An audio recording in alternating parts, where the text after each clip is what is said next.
So I'm at the ReVISION home here at the Builders Show, and it's really exciting to look and see what can be done in a retrofit. Most of the time we get to see retrofits that get to about 10 to 20, 30% improvements, and to be able to see that with a little planning and a little bit of work, you can actually take a retrofit all the way to net zero, which this house demonstrates. When homeowners are thinking about retrofitting, reduce their energy bills, what we like to talk about is those opportunity events. Obviously, if you're moving into an existing home, it's a good chance to have an auditor come in and do an audit even before you make the final purchase agreement. Might be wise to do. Many banks will allow you to roll a home improvement loan or escrow account into your primary mortgage to replace kitchen counters and other components in the house. It doesn't have to be an energy efficient mortgage, which is what some people think you need to have. You can use that same home improvement escrow account to do energy efficiency improvements at the time you purchase a house. Other event opportunities are those catastrophic ones when the air conditioner fails, usually on the hottest day of the summer, or the furnace goes out on the coldest day in winter.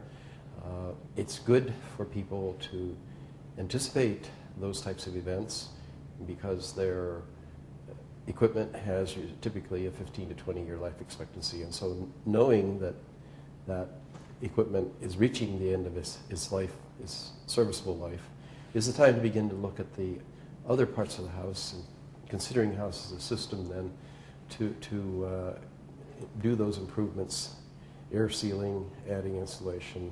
If the windows are old, replacing them.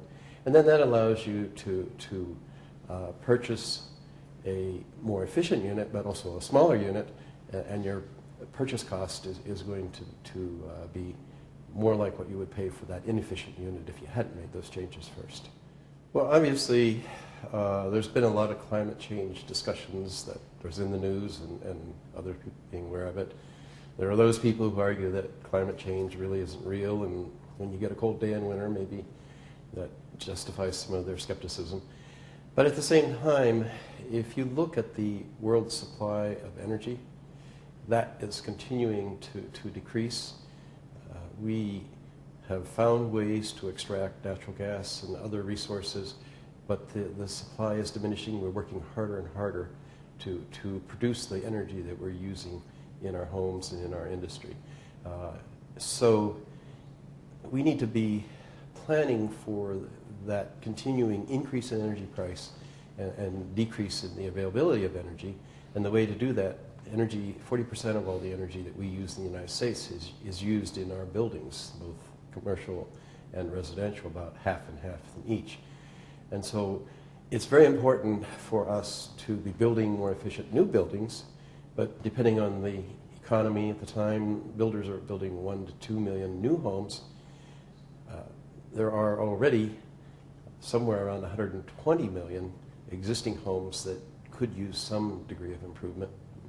And so that's the big opportunity for us right now, and that's why we're looking much more aggressively at what we can do in the retrofit market.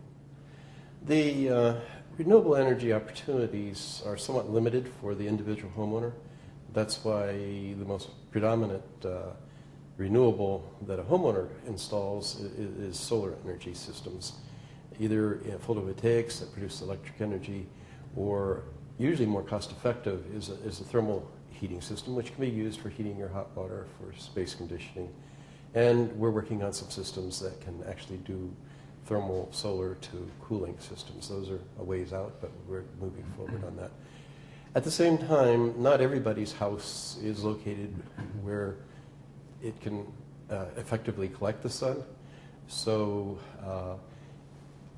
long term, we need to be looking at what I like to call as zero energy neighborhoods, or Zen neighborhoods, because that way we can share resources. And if you have the commercial office space and other into that integrated plan, there's a lot of waste heat that comes off of computers and other office equipment that could be used for space heating if you had a district heating system. in the residential sector instead of just throwing that energy away. So when we talk about renewable energy by community-wide, we can combine wind and solar, and if there's a good stream, hydro could be part of that mix for the whole community.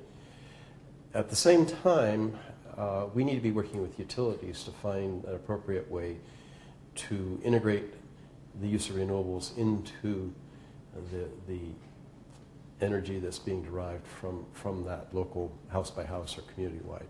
And so if you think about it, the problem for the utility is if you have a community which every house has solar on it, on those days that have intermittent clouds, each time the clouds pass over the solar arrays, the utility is going to have to pick up that load. That means that they have to have spinning capacity because there's no time delay there. They got to pick it up immediately. And that's why it's very difficult for us to think in terms of having large amounts of solar arrays that are not somehow controlled by the utility, or the other alternative we can use is to design our houses to be smarter so that they react to a change in the availability of power from the solar array, and the house shuts down its load so the utility doesn't have to make that up. And I think that's what's demonstrated in a lot of the controls that are in this house.